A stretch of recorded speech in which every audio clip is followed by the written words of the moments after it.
English shorthand dictation at 100 words per minute. Ready? Start. Making the above submissions, it is prayed to allow the present appeal and direct the respondents to appropriate the payment of rupees 1.25 crore towards settlement dues under the scheme 2019 and that discharge certificate be issued to the appellant accordingly. While opposing the present appeal, learned ASG appearing on behalf of the Union of India has vehemently submitted that in the facts and circumstances of the case no error has been committed by the Honorable High Court in dismissing the writ petition and refusing to direct the respondents to accept the payment towards the settlement dues under the scheme 2019. It is submitted that admittedly the scheme was valid up to 30th June 2020 and the last date for payment of settlement amount under the scheme 2019 was 30th June 2020.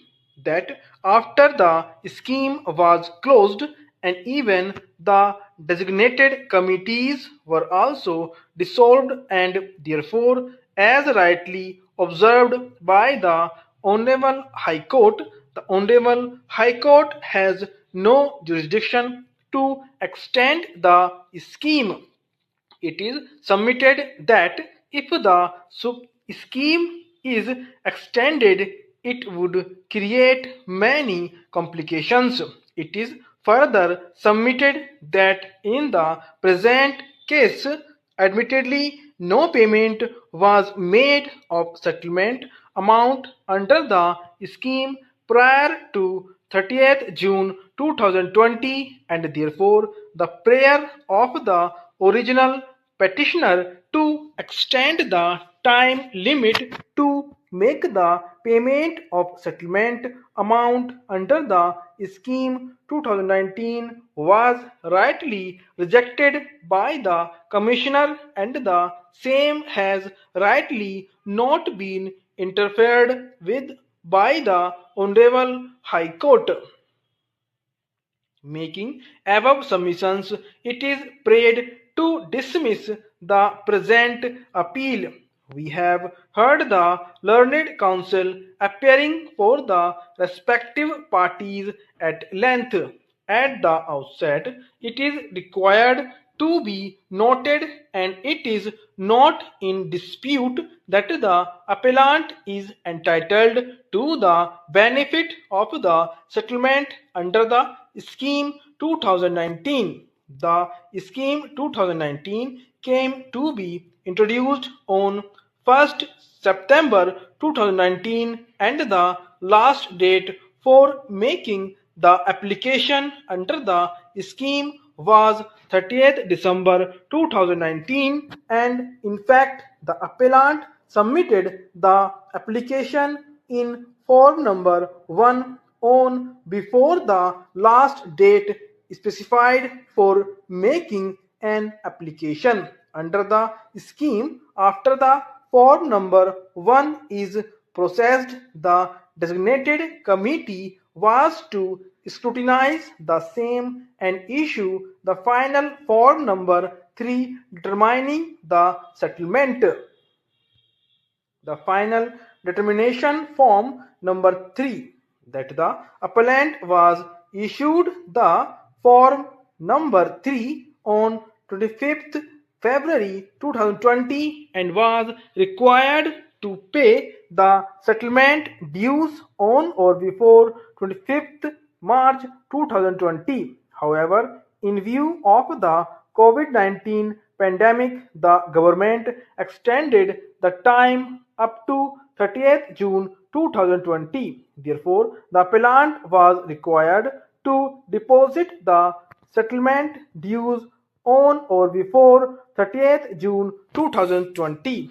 However, even before the scheme 2019 came to be introduced, the appellant was subjected to proceedings under the IBC, which commenced when the NCLT admitted the application under Section 7 of the IBC. Thus, the moratorium under the IBC commenced on 7 September 2018. The COC approved the resolution plan on 4th June 2019 and the same came to be approved by the NCLT by order. Therefore, the moratorium under the IBC continued up to 24th July 2020.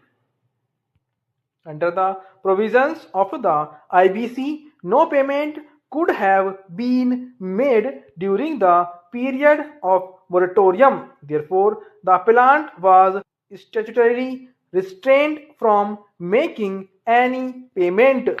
There was statutory disability on the part of the appellant in making the payment during the moratorium. If the appellant had made any payment during the period of moratorium, the appellant would have committed breach of the provisions of the IBC. Therefore, it was impossible for the appellant to make any payment during the period of moratorium. Immediately on the moratorium coming to an end, the appellant approached the authority requesting them to accept the settlement amount under the scheme 2019 as per the form number 3.